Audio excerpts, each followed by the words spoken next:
Welcome to the show. My name is James Nielsen Watt, and in this show, we interview interesting, inspiring, and successful people so you can learn the secrets to success and can play the game of life, business, health, and happiness better. And the philosophy we take here is if I'm leveling up my game, you get to level up yours as well. So get ready to listen to some inspiring people who have figured out how to have success in all areas of life: health, happiness, wealth, business.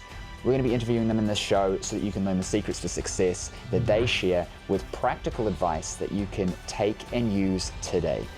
So if you enjoy the show, please subscribe, please leave us a review, and please share it with your friends, because if I can help you and you can help others, then we can help more people together and we can all level up our game together. My guest today is Matt Aitchison, the CEO and president of Vault Investment Properties and host of Millionaire Mindcast, a top 100 iTunes entrepreneur podcast. Welcome to the show, Matthew. Super excited to have you on, my friend. It's always good to be on a show, talking some exciting conversation with other bright minds. So thank you for having me on, brother. I couldn't agree. I love sort of just chatting with people who get it. You know what I mean? Like when you're having a good conversation and there's good information flowing, and that's what I really like doing with this. And to sort of segue straight into it, tell us about yourself. Give us an idea of your backstory and what you're up to these days. Yeah, I mean, I really have just been an entrepreneur my entire career. Came from two parents, divorced, that both did corporate America. And they were, kind of the ladder climbers, right? Just follow what was ultimately the path to, at least at that time, unlocked success and freedom and fulfillment. And it wasn't until, I started getting more into high school that my mom started going to more entrepreneurial kind of mindset conferences. So I started going to my first personal development conference. I think I was 14, 15, something like that. And I remember seeing somebody up on stage. One, of course, when you're younger, right? Money is always exciting. And so they were flashing, a big check. And they were kind of showing this lifestyle and, being your own boss and having the freedom and flexibility, but also the ability to have, an impact on other people through entrepreneurship. And so that was kind of where that initial spark began, but it lay dormant for a while. I actually ended up getting expelled from high school. I was arrested in college. So I'd kind of gone through a little bit of a turbulent stage in my life. And I just remember kind of being at a fork in the road moment where it was one of those times where I was saying a lot of things to myself and to other people about what I was going to do and what I was going to be and what I was going to achieve.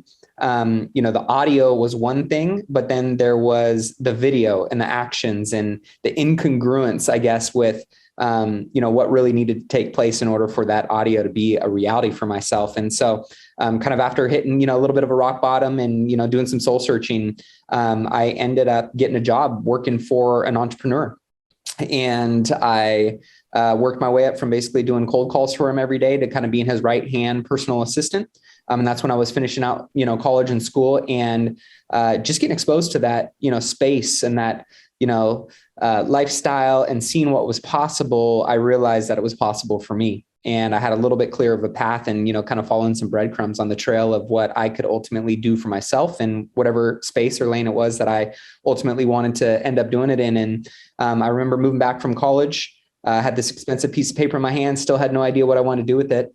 And I ended up finding an opportunity on Craigslist. It was kind of a headline and it said, mentor seeks mentee.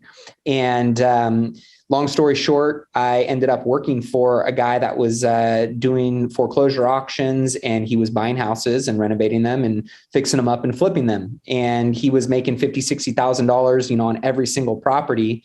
And I was making nothing. I worked for free for a year, but it was one of the best lessons that I got in terms of just diligence and persistence and modeling and mentorship. And that really led me to my very first real estate investment. At the age of 21, I found a house that I ended up buying for $100,000, and I put, I think, about $35,000 into it, and I sold it for $245,000. So I made over $100,000 on my first flip, and I was like, whoa, okay. I think I'm going to do more of this. And that led to, over the course of the last decade, flipping hundreds of houses. And I started realizing that I had, kind of an active vertical income. But if I really wanted to unlock freedom, I needed to start focusing more on taking that income and investing it more into horizontal investment buckets or vehicles that were going to pay me whether I showed up and grinded my butt off for that income or not. And so ultimately that ended up lead me to buying single family houses. And then I started moving up to, fourplexes and larger apartment buildings and then commercial strip centers and medical plazas. And it was about 4 years ago that I bought my very first hotel. And now I've got 4 hotels. I'm building my 5th on the Riverwalk in San Antonio, Texas. And it's been quite a journey, a lot of failing forward, I would say, right? I'm giving the highlight reel here real quick, but it's been a lot of failing forward, a lot of moments of doubt and, frustration and stress and insecurity and, everything in between, right? I think, entrepreneurship is full of peaks and valleys, and it really, tests who you are. And it also forces you to become someone new, 2.0 in your mindset, your habits, your disciplines, your network, to really kind of break through ceilings that are there. And as you do that, right, finding ways in terms of who you become and, what people you surround yourself with and what processes and systems you put in place to make that your new floor and normalize that part of life. So it's been a beautiful ride, man. I love that. Failing forward. I think it's something that every single person that I've had on the show, but just kind of thinking more broadly than that, every single successful person does, because the only reason arguably that you don't succeed is because you stop. Now, you could be stopped from a variety of reasons, but most of the reasons are in our control, and we just choose to stop. And it's that continued grind of, like you said, falling forward because you are still progressing. Too many people go 5 steps forward and they come back 4 steps and then they think this is terrible and they quit. And I'm like, average it out. Like, that's a step forward, Yep. Just do it again and again, do it 5 times. And now you were where you wanted to be, but you've learned a hell of a lot more. And suddenly you start taking 2 steps at a time, 3 steps at a time. Yeah. And people don't really connect with that kind of compounding effect of knowledge. And we talk about knowledge as power, but I would say that application of knowledge is really where the power is. You can't just learn stuff. You got to go and do it. And there's all this cliche quotes that go with it, right? Like knowing without doing is not knowing and all this kind of stuff. But like, speak to that a little bit. Yeah. I mean, I think, manifesting and having a vision for something is one thing, but at the end of the day, nothing ultimately materializes without hard work and persistence and patience. And, for me, I would say I learned that at a young age, and I was grateful and fortunate for that, because I think especially in the world we live in today, right? The click of a button, this lightning in a bottle moment that everybody thinks they're deserving of, for most people that never comes. So it really does require that patience, that persistence, that discipline, that grit. And, I'm a millennial. I pace in front of the microwave. I want, the dish and the result to come out quickly. But at the end of the day, I think we can all agree that, it's the ingredients in a recipe that go into a crock pot that take time to fuse together to really produce something that is so much more fruitful and enjoyable and tasty. And that's ultimately the way I look at almost all the best things in life. Every great relationship, your business, your bank account, your finances, your health, the best things in life take time. And so, they take purpose and intention and discipline to make sure that, you've got the right things around you and, working with you and for you. But, I've got stamina. And so I've had this mindset of, I'm playing for the lifetime value of whatever it is that I'm going after. And of course, there's going to be the high moments and there's going to be the low moments. And ultimately, for me, I'm just dumb enough to believe in myself and smart enough to take action every day. And those are some of the things that ultimately have served me. I've never been the fastest. I've never been the smartest. I've never been the strongest. But I am a relentless and I am a ruthless person when it comes to the discipline I put around my goals and the things that I want.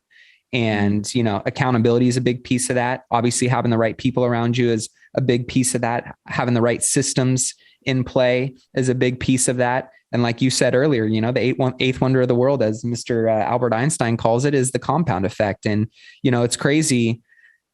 looking up after, let's say, I'm 34 and I got into real estate and business, when I was 21, sometimes it doesn't feel like you cover a lot of ground, right? Like, oh, I should be further, you're always looking at a different, summit to, really climb up, and always in a rush and a hurry to get to the next destination. But when you actually stop and you take inventory and look in the rearview mirror of the ground that you've covered and who you've become and the lives that you've impacted and the money that you've made and, the things that you've accumulated along the way, it's amazing, right? To see that when you can stay consistent in one vein. And so, my early 20s, there was a lot of bouncing around and experimenting and failing and learning. And, when I kind of found the vein that I wanted to mine in, and I stayed there and I stayed focused there, that compound effect really starts to get sexy. But it's not in the beginning, right? And for a lot of people, that's where the entrepreneurial curse is. They always looking for that next great thing or that next best idea or the next opportunity to get rich fast. And, when I look at least a lot of the people that I've interviewed and the shows that I've been on and the people that I've been, fortunate to be mentored by or surrounded with, most of those people did boring, monotonous, unsexy things until all of a sudden, people looked at them at the result after doing all those things for a long period of time as being very sexy. And so I have, just taken that and adopted that mindset and, that discipline that I'm playing the long-term game, and, small, smart decisions made, consistently over an extended period of time, it unlocks really cool and exciting things. And that's the game that I play for every single day. I think that where people struggle with this, and I have myself, is not having the right perspective and self-awareness. So we tend to look at it like, you're 34, I'm 31, right? And I could say, damn, like I'm behind. Now, the reality is you start at 21. I graduated chiropractic college after a 5-year degree at 23. And then I hustled as a health professional for 5 years. And then I started thinking of other things. And so my entrepreneurial journey technically started then, but has really taken off in like 2018, 2019. And where I've got to is exploded. And so I look at it and I go, well, in terms of rate of return, like I would be further along if I was starting at 21, but I would never have got to here had I not done what I had done, because I didn't have the exposure that allowed me to have that same journey as you. And that's ironically all of our own personal stories. And so what we do is we look at the person who's ahead of us and think, man, shoulda, coulda, woulda. We don't look at the 99.9% of people who are not where we are and think, well, shit, it could have gone that way too. Yeah. We only look at the ones like, oh man, I don't have a Lamborghini. I don't have this. I don't have 4 hotels. And it's like, yeah, but when I look at everybody else, I'm actually should be ridiculously grateful for my journey and understand that I got to do this at 30 when a lot of people start older. Like Grant Cardone started what? How old did he start? Past our time, right? Like give us another 10 years and then he started, you know what I mean? Like mid 40s when he started, building his quote unquote billion-dollar, multi-billion-dollar empire now, right? He's in his, I think, early 60s. But I think there's danger in that comparison. And we've all done it. I've done it. You've done it, and we will continue to do it. The reality of the situation is, I think the key to it is being aware of when you're doing it and having a framework that gets you back in your strength zone instead of pulling you out of that. And that ultimately has been what, as I've gotten a little bit older, I've just started to learn my strengths and weaknesses a little bit more and playing to those things. And when I identify, being in a space of weakness, I've got good frameworks that allow me to swing the pendulum back into the areas that, I call it being weaponized. I think we all know and have felt maybe a moment or a season or a stretch in life or in business where you just feel really dangerous. Like I'm in flow, whatever you put in front of me, I am just going to destroy it. Like there's nothing that can stop me, my mindset, my habits, my disciplines.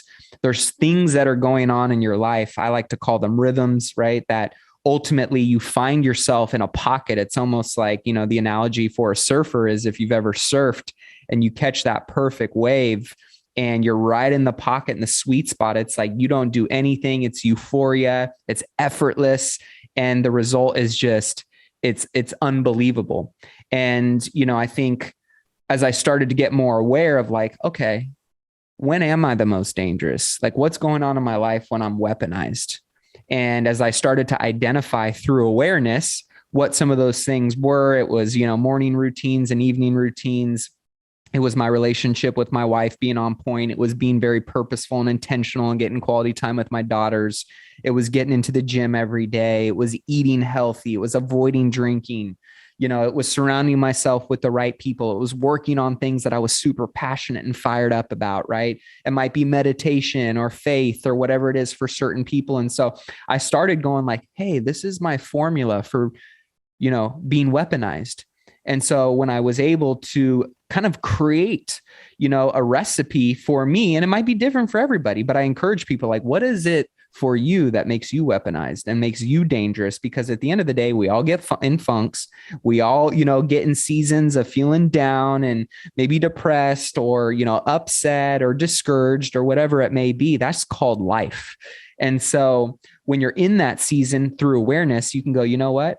Let me point back over here and say, I need to do more of this and more of that and more of this and more of that, because that's when I know I'm feeling dangerous. That's when I know I'm feeling optimized and I'm feeling, excited and passionate about life. And so, life is a trip, man. And I think ultimately through awareness is what I found from, most of the, not only successful people, because I think success and wealth and rich and all those things, those definitions are all very subjective. It means something different to everyone. Wealth for one person, maybe, hey, I got enough money to travel around in my VW bus and, go camping in the national parks, year round, and they're living paycheck to paycheck. For somebody else, wealth might mean making $1 million a year. I don't know what wealth means to you, but I do know what it means to me because I've had that discussion and I've gone through that discovery process. And that evolves based on seasons that you're in life and the things that matter to you or maybe stop mattering to you over time. But I think if you're clear on what that North Star is, it becomes that much easier to, make your habits and your disciplines and your relationships and your environments and the things that you give your energy and your resources to, to be more congruent and synergistic and stepping stones to getting you closer to that definition or to that destination that you might be working or moving towards. And, through the most successful people I've been around, the ultimate piece is it's not linear. It's just being aware of when you're off track and when you're on track and doubling down when you're doing well on track. And it's, course correcting accordingly and quickly when you're off track. When we are not aware of what we're valuing, we don't tend to focus on the things that actually will fulfill us. And we don't tend to have the fuel behind us to go after and get it. And so without having an awareness of what you value and what your success is. Because when I say success, I loosely say it as, if you're successful in your marriage, what does a successful person do? A parent who's successful, financially, fitness, health, like success is just someone doing their thing really well and doing it at a level that I aspire to. And so if somebody is really successful in property investment and I'm like, man, I need to get successful in this and it's just not working out for me, and you're hating your life chasing this dream that chances are it's not yours and you don't value it the same way that other person does, hence why you don't obsess over it. And if you don't obsess, you're not going to get there. You can't be Kobe in basketball if you're not as obsessed as he was. It's just not going to, you can't wake up and be like, because talent's one thing and then actions are infinitely more arguably important in almost everything, is what you show up. I could be 8 feet tall, built like a tank. Doesn't mean I'm going to be playing any kind of professional sports, unless I go out there and actually put in the work. So I think awareness is so important. You said it right, because then you can know what you value. And when you know what you value, you can let go of the other people's sort of labels and stories around success, which frees you up. I know that for myself, when I did that, it was like, I got clear of what I'd been telling myself I should want and should get. A lot of the dick measuring, for lack of a better term. Sorry, right, ladies who are listening to this. And it's like, what do I want? And when you do that, you realize, man, I'm already successful. I'm already happy. I'm good, or I'm very, very close, because I've stopped moving the goalpost. I've changed it. And I've gone, actually, this is what I want. You're 100% right. I had Dr. DeMartini on the show, and we talked about that exact thing. It was like, he talked about a client who who was complaining that he wasn't successful and he wanted to be successful. And he just kind of kept asking the question, like, well, what are you successful at? And he's like, no, but you don't hear me. I'm not successful. He said, no, you're not hearing me. What are you successful at? And then long story short, it was like, I've got a great lawn. I've got a great relationship with my wife, all these things. But that guy over the road, he's got a Corvette and he's got this nice car and he has this money. And he goes, yeah, but he's got a shit lawn and he's divorced. Yeah. And it's like, because you value different things and therefore your efforts are put into different things and therefore you achieve different things in those categories. And if we don't have self-awareness, we chase the thing that ultimately makes us unhappy because we think we need it because we're looking at other people. Yeah. For me, I think, I went to, I had some good financial success early on in my 20s, and I went to a millionaire mastermind group. And I'm a student of life. I'm always looking for my next teacher, whether that is learning something from my daughters, it's learning something from a grocery clerk, it's learning something from a homeless person, it's learning something from a CEO in a mastermind. And so I'm always very curious. I think that's one of the best qualities anybody can have, is just staying in a state of humility and curiosity. It opens up so many doors for, one, you individually, and two, right, ability to make a difference and an impact and connection in other people's lives as well. And I went to this mastermind and I walk in this room and talk about dick measuring contests, right? You get a bunch of people that are going there for a quote unquote millionaire mastermind, right? It's a lot of balance sheet and net worth, measuring. And what I identified by just kind of being a student and just being quiet and just kind of, sitting back and taking everything in, was there were really two types of millionaires. There was what I like to call the whole life millionaire. And then there was just the traditional millionaire. And the whole life millionaire was somebody that, was intentional and purposeful and equally as committed to the level of discipline in their finances and in their business as they were in their health, as they were in their marriages, as they were in parenting, as they were in their philanthropy, as they were in their leadership. And then there were the other traditional type millionaires that were financially abundant and successful, but they were bankrupt in their marriages, right? Their wives and their kids barely saw them, oftentimes didn't really like them. They didn't really talk very well about their wives. They really didn't care about anything but serving themselves. So charities and missions and causes that, really had no bearing on making their financial situation better, no importance to them. It was a very different type of mentality. And so going back to what you're saying, right? I think for me, modeling after the people I feel aligned with in terms of values are very important for me. Yeah, maybe there's somebody that can teach me how to invest in something specifically or learn a particular skill, but I'm also very particular in terms of who I allow to speak into my life and influence me, because I've been on the complete opposite end of that spectrum, right? I said I got expelled from high school, I got arrested, and I had some very turbulent times in my life. And a big piece of that was because of who I was around and who I was modeling after and who I was consciously and subconsciously allowing to speak into my mind and allow to influence me. And so there's a model that I subscribe to. It's called Point FAR, PTFAR. And it's basically your programming, right? Your subconscious mind, which many people don't know what their programming is sometimes, or are unaware of what their programming is, deep down rooted in whether it's, your feelings around money or a relationship or your health or whatever it may be. Their programming leads to their thoughts, right? The T part, which is your conscious mind, and your thinking leads to your feelings and how you feel about a specific thing. And based on your feelings, you take a specific action. And then based on your action, you get a specific result. And based on that result, it reaffirms your programming. And so it's this cycle and it's this loop. And when I was hanging around 4 other people that were smoking and drinking and fighting and stealing, I became the 5th person who did that too, knowingly or unknowingly.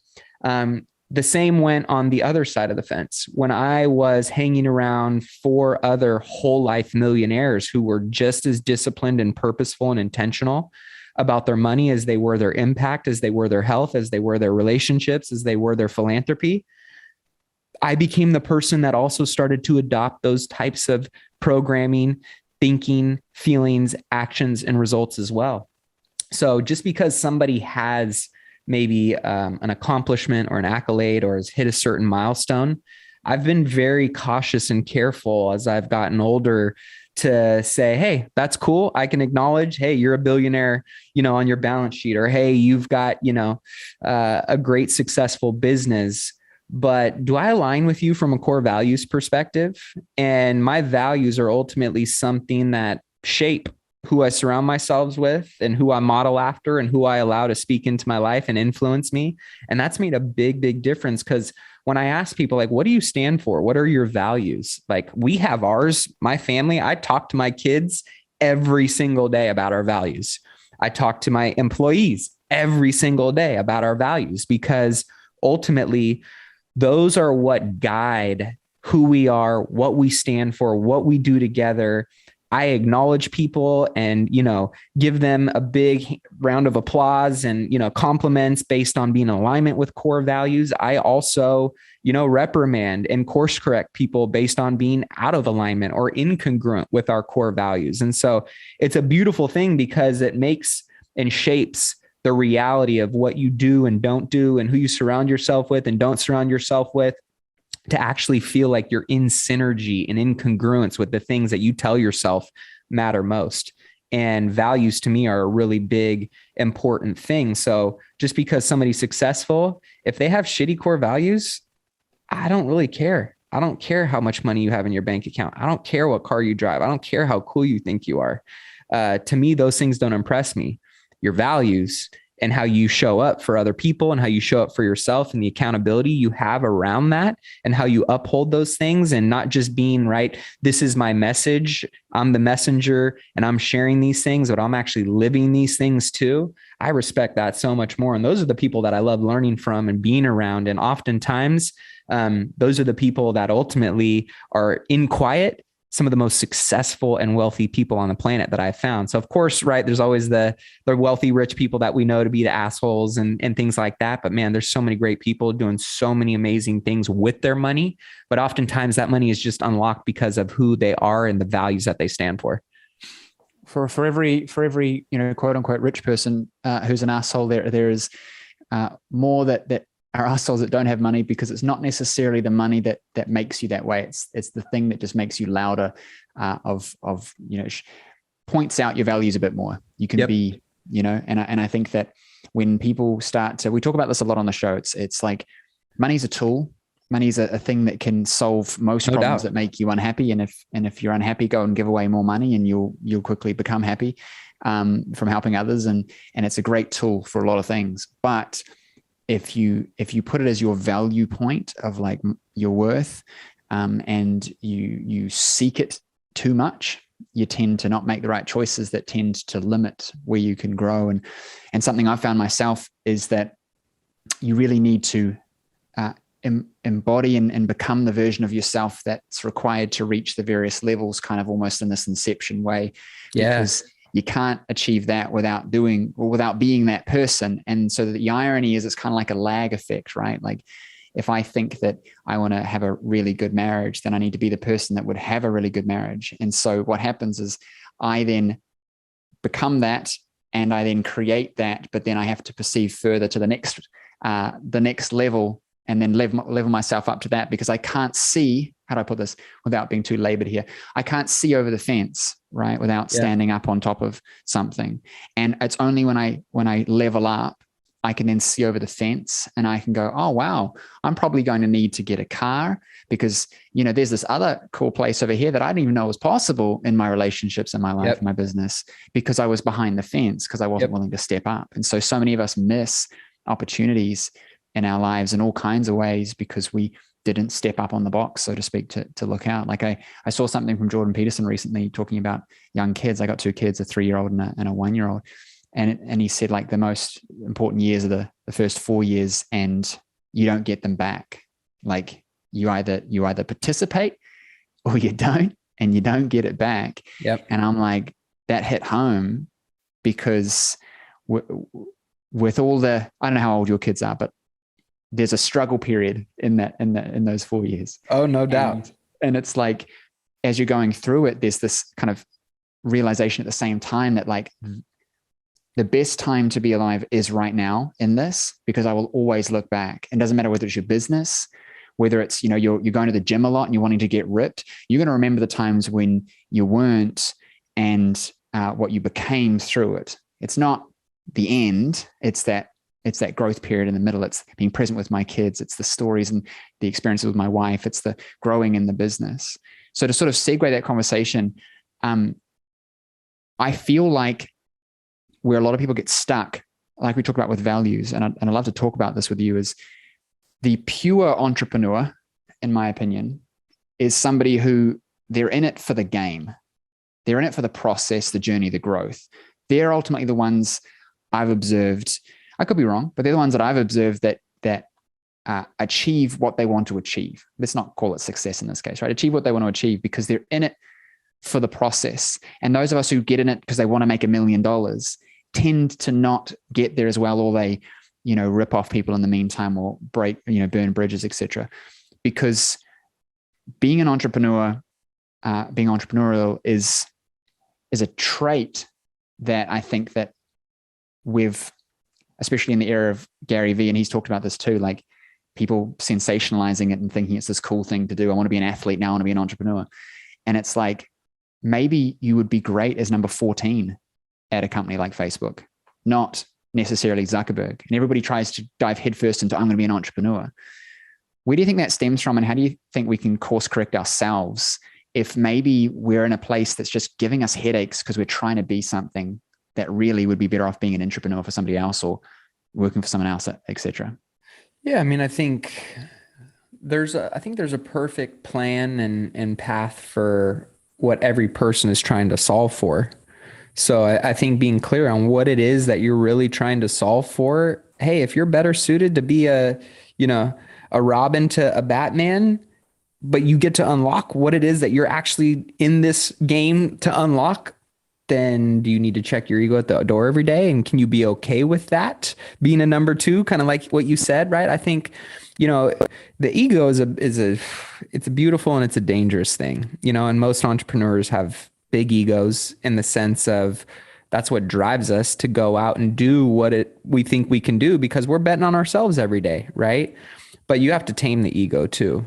And one of the things as I've gotten older and, a little bit wiser in my journey, especially after just being humbled, right? Like being an entrepreneur, it's humbling. You know how challenging it is to build a business, to manage people. Like nobody just puts a chip in your brain and, makes you a wise investor like Warren Buffett. No one makes you a leader and a transformer of people like Tony Robbins. Nobody gives you the ability to build and market a product like Steve Jobs. That takes time. You have to earn that. And so one of the things that oftentimes I ask myself this question every day is, based on what it is that I'm solving for in my company, is what does it take to earn the right? Just because I think in my mind that I can go and achieve that and it's mine, have I actually earned that? And oftentimes most of the time, the answer is no. Like you have to get in the trenches every single day and earn it. And too many people, I think, just expect things to be given to them. And, when you really get down and peel back the layers of the onion to the truth, and oftentimes, right, the truth hurts. People don't want to hear the truth. I mean, I remember I was making 7 figures and I was on a mastermind event and we were hiking the trail to Machu Picchu. And one of my mentors, who is, worth $400 million probably now, he's asking me questions about my business and I'm telling him where I'm going to be going and what I'm going to be building and what I'm going to be doing. And he goes, cool. So, he starts asking a bunch of questions and we start getting into the numbers and the finances of my business. And he starts asking me all these questions and some of them I knew and some of them I didn't. He goes, nah, you're not ready to be there yet. Until you can tell me your numbers inside and out, you're really not a true CEO. You don't have the dashboard and the operating manual for ultimately what you need to have to go and build a business of that caliber. And that really, I was like, dude, fuck you, man. Like, I was pissed off. That bothered me, right? My ego was flaring up there in that moment. And the reality of the situation was not only was he true, that true, but that was also what I needed to hear And there's two paths I could have taken there, right? I could have let my ego stand in the way, and that would have capped me probably. Or what I did was I made every year I make themes and intentions that tie into my goals. And one of my themes that year was financial literacy in terms of P&Ls and balance sheets, and really understanding cash flow projections and budgeting, and like what it really meant. Like, if I'm going to go and run a business of that level and build a business of that level, that's something that I really need to earn the right to say. Like, you don't just do those things. Like, somebody could have given me a business of that size of revenue and employees. The end of the day, I wouldn't have earned that. I wouldn't have known what it takes to get to that level. And so I think people have to be honest with themselves of, again, like, this is a process, and you got to love and enjoy the process of growth, and pain is oftentimes a very big part of that process. And so entrepreneurs, we are gluttons for punishment. Now, we can make it a little bit less turbulent of a ride. And often ways, I think we can do that through being humble, surrounding yourself with the right people. So for me, it's like, again, never been the smartest, fastest, or strongest. Most of the success I've had has been through other people. And I'm just smart enough to surround myself with people that are way savvier in certain areas that I'm not. And I can learn from them through osmosis by being in proximity to those people. I can continue to put myself in environments that stretch and challenge me. I can continue to double down and lean in on my superpowers and, the strengths that I have. But at the end of the day, like, if you're really going to unlock things that, you haven't unlocked before, you have to humble yourself and be willing to put in the work in the areas that you haven't unlocked certain levels of success. And like you said, right, stepping up and being able to see new things and be like, oh, okay, so I need to learn that to get over there. Okay, then I'm going to do that. What's the plan for that? Right. And so I think that's a big part of entrepreneurship that people miss. And, sometimes you're an empire builder. Sometimes you're an empire protector. Sometimes you're just somebody that is going to be a soldier in an army, but it's a part of a mission that you want to win in. And so I think there's nothing wrong with any one of those roles at all. Like, they all have, and we call it a horizontal business model. Like, a lot of corporate America is very top down, and it's an old school archaic mentality of like, because I have this title next to my name, I'm better than you. And I look at my housekeepers in my hotels as some of the most valuable, trusted, amazing, valuable team members on our entire business, that we would not be able to do what we are going to do without them. And so horizontal, meaning there is no hierarchy, there is no top down. Like, we are all, if aligned on core values and we uphold those core values and we all show up, we all have a fabric and fiber in creating what that culture and that value looks like. And that is equal weight and importance and value to the company. And so I think, being okay with whatever that looks like for you is something that people oftentimes struggle with. But if you can get to that place and you can bring the best of whatever that is to whatever it is that you're working towards, it's a really beautiful thing, man. When you get a lot of people working in synergy together, it's like two big horses that, pull, I think it's like 24,000 pounds of weight together, but alone they can only pull 8,000 pounds. Right. And so it's like when 1 + 1 = 10, versus one by itself equaling one, like, do you want to, have a slice of a watermelon, or do you want to own 100% of a raisin? And I think that's something that people ultimately need to, get real and honest with themselves and be truthful with themselves. And if you can, take that truth and let that sit with you and apply it in the best way to what goals you're trying to achieve, it can be a really, really powerful thing. Self-awareness, right? Yeah. Self-awareness. It's huge. It's the key. Something that stands out for me is a deeper realization that we all need to have more self-awareness. We need to be clear on what we're actually trying to do. Because if you're not clear on what you're trying to do, you can't solve for the problems that will get you there. Yeah. Right. I'm trying to get to Fiji, but I'm set on riding a bicycle. It's like, you're going to drown. You're not, you're not riding a bike to Fiji. Good luck. And the next level of that is the public isn't aware enough. Like, we're not aware enough at the effort required to make some of these things successful. People think, you just make an iPhone like it's just a phone and like it's, got metal on it and stuff. It's a good phone. It'll sell itself. And I see this every day, this delusion that if the product or the service is just good enough, it'll grow. And I think that it's just not true. It's perpetuated as this thing like, well, if you've got a really good product and people find it and they'll use it. And it's like, yeah, maybe, but maybe it's all going to go way too slow and someone else is going to come across with a better message. And then, because at the end of the day, Myron Golden said this, he said, no one's buying your product for the first time or your service for the first time because it's any good, because they've never used it. They're buying what you say about it. They're buying the message and what they hear about it from you and from everybody else. So obviously everyone else's message can come from what you've said, but if it's your first customer, it has to come from what you've said, not how good it is. And so if we're relying on just the goodness of the thing, we're relying on everybody else to tell the story. And this is where, because I work with health professionals, they get really stuck because business is not the same as being a health professional. If you just want to be a health professional, you just want to be a technician or a plumber or a computer tech or whatever, you can't run a business like that. You've got to be able to communicate your message. You've got to be able to understand all the parts, the pieces, the grind.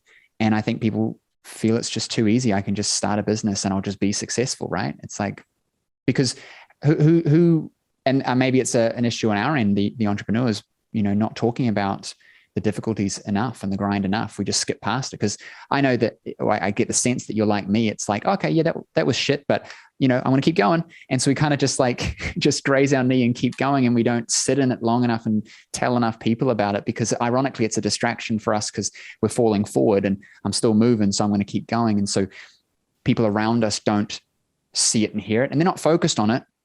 Have you found this, that you had friends that, they were just surprised that you kind of kept going and that you must have been lucky, even though, because they didn't pay attention to what was really going on?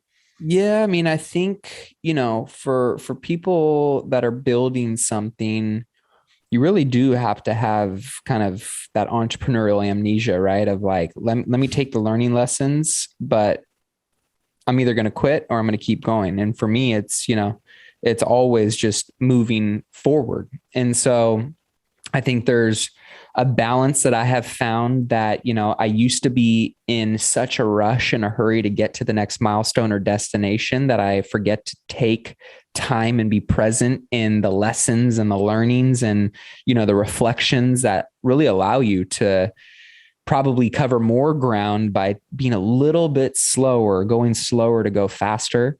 So that's that recklessness and speed. I'm a big believer, velocity wins in a lot of ways in life, but at the same time, it can also be very dangerous. And so knowing when to take pause and to reflect and to sit with things, I think is really, really important. And, I think in moments of turmoil and failure, and disappointment, there's a struggle for all humans to be vulnerable and kind of, show the scars that entrepreneurship creates for all of us, right? Like if, entrepreneurs all metaphorically took their shirts off, we'd all be just full of lashes and scars and cuts and bruises and burns, because that's what entrepreneurship is. I mean, that's why majority of businesses fail in the first 5 years, is because the shit is hard.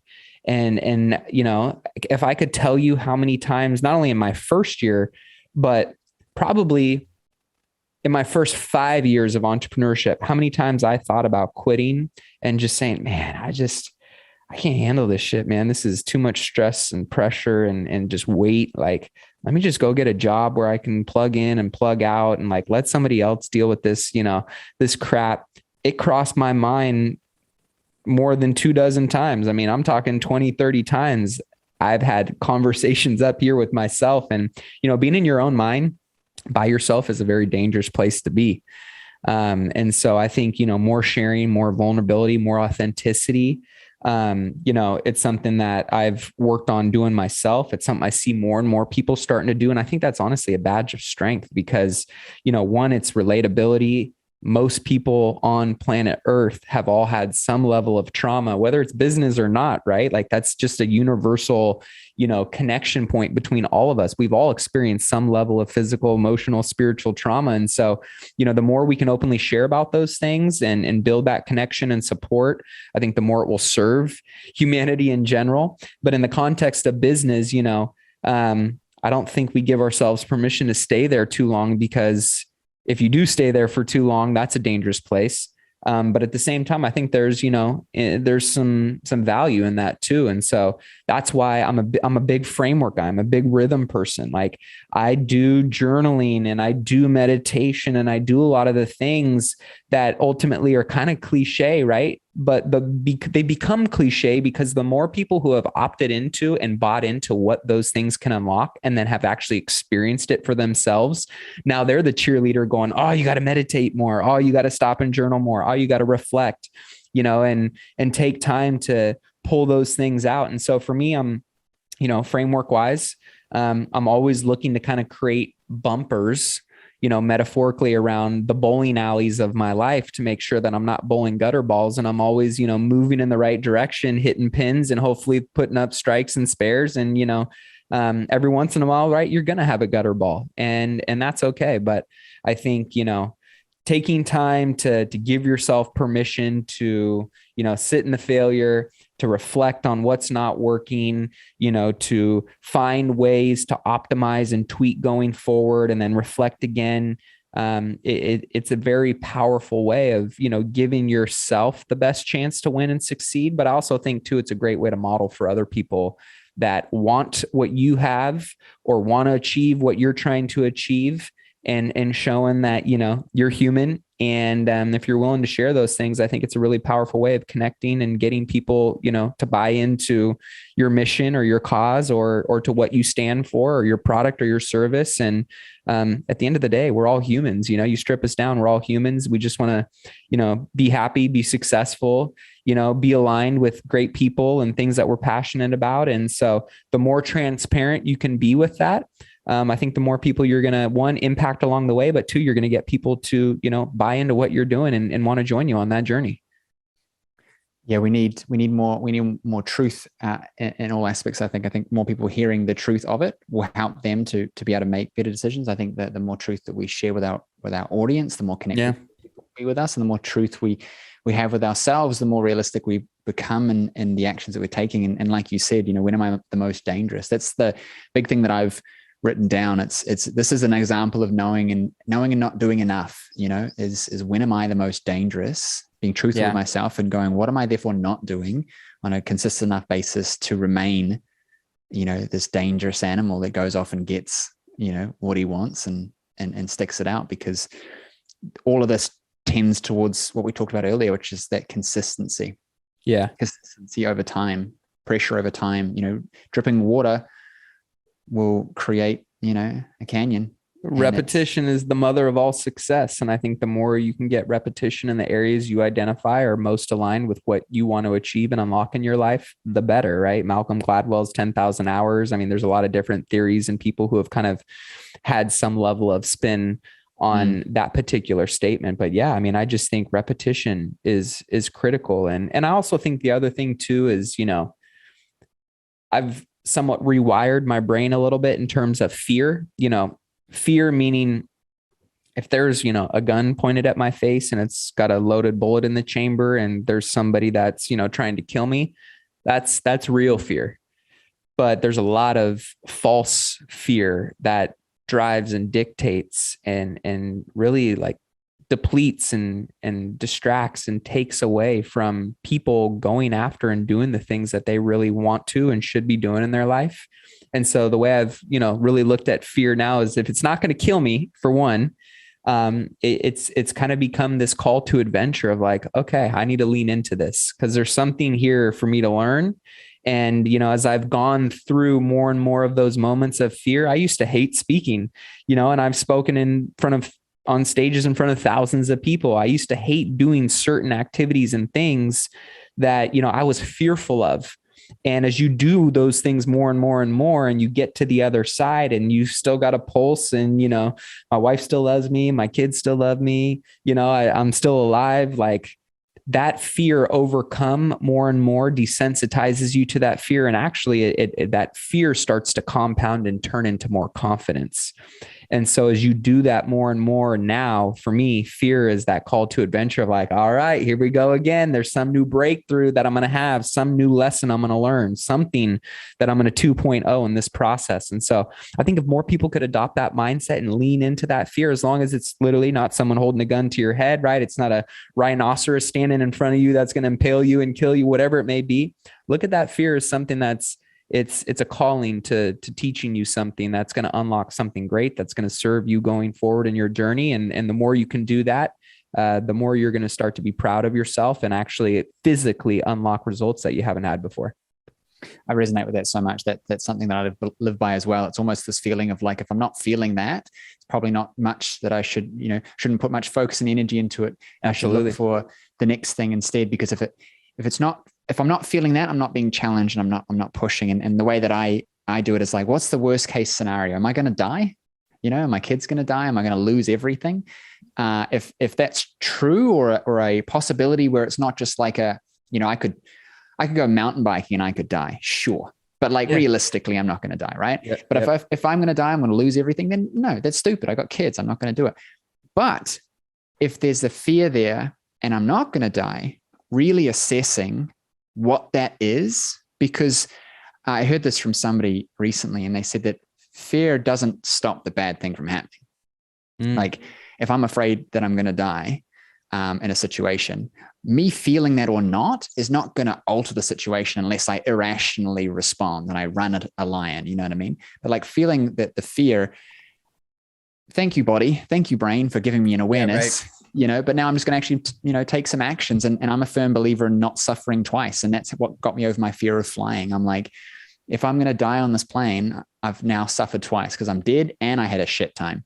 I might as well enjoy myself. And then if I die, I at least enjoyed myself. And then if I don't die, I didn't suffer pointlessly on a plane trip. And from that moment, I'm like, well, if I'm going to die, I'm going to die. And I just enjoyed myself. And then I never died. And I'm like, cool, flying's all good. And that's how I kind of, a bit extreme, but that's how I kind of live with challenges and adventures in business and things myself, because it's usually a lack of understanding of what's really going on that creates a lot of fear, I think, for a lot of people. Because Warren Buffett's probably not concerned about spending $10,000 buying a stock, whereas you might be, or somebody might be. It's like, it's a lot of money. There's fear.